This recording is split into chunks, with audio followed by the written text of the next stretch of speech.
Spider, get me pictures of SpiderMan. Commissioner Gordon? Hello and welcome back to Max the Nerd. So today I would like to bring you my thoughts on the new trailer for Captain America Civil War.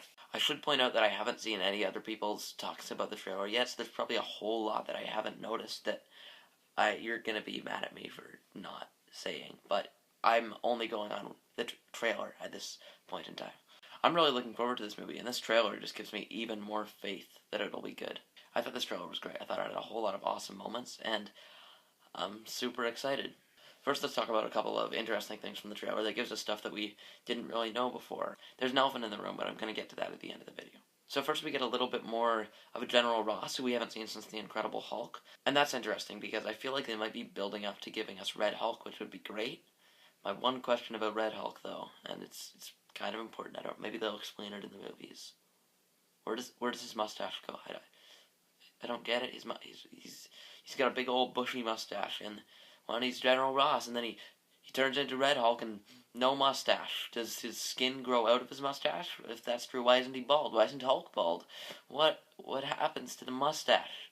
We also get some more footage of what's probably the inciting incidents for the Sokovia Accord. We get, New York and Washington, D.C. and Sokovia, but there's going to be something else, which people have theorized is going to be a UN meeting that blows up because there's a UN symbol on the explosion. I'll put a clip in.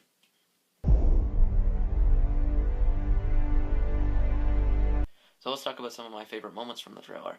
Probably my favorite moment in the trailer, other than you-know-what, is when Captain America says something to Iron Man like, "This doesn't have to end in a fight, Tony." And then Iron Man just socks him.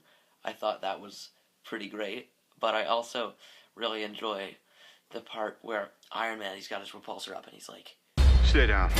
Final warning." Captain America just raises his fist and I could do this all day. Another great moment in this trailer is we get to see something we'd only previously seen in concept art, which is AntMan riding on one of Hawkeye's arrows. And it's done really well because he's like on the arrow, and the arrow splits apart, and AntMan goes flying onto Iron Man's arm and just runs up, and I think he's about to punch him, and it was pretty great.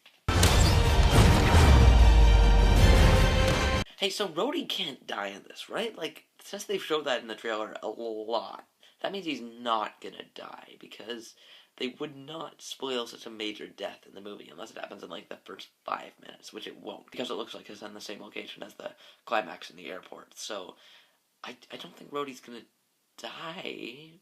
We got the same shot that we saw in the Super Bowl footage of Bucky shooting the gun at Iron Man, and he just raises the Iron Man glove and stops the bullet, and that was pretty great. It's pretty great. And then we have the big one, the thing that we've all been waiting to see. I didn't think they were actually going to show this in the trailers, but you know what, I don't mind that they did. It's not like a Luke Skywalker.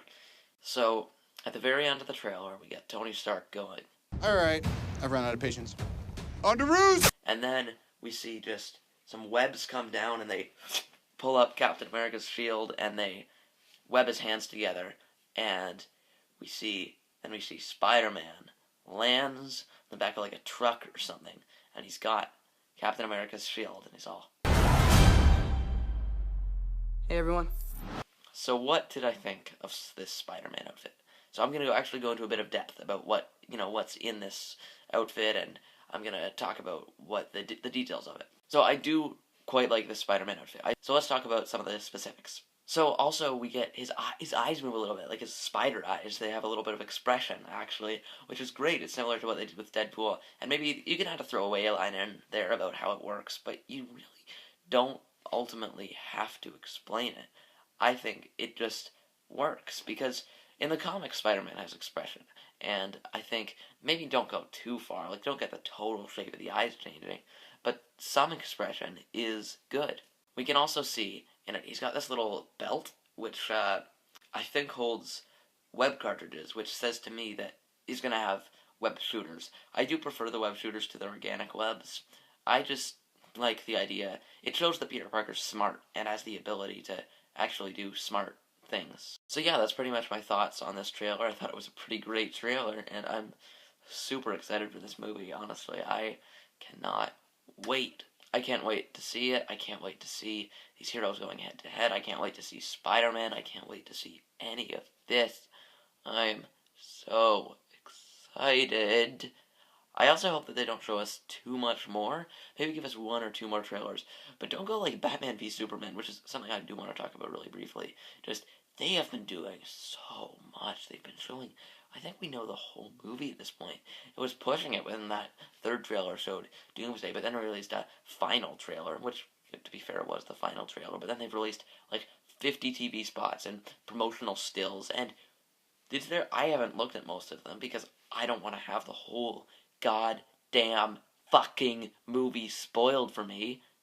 So those are my brief thoughts on Batman v Superman's marketing. It's terrible. Goodbye.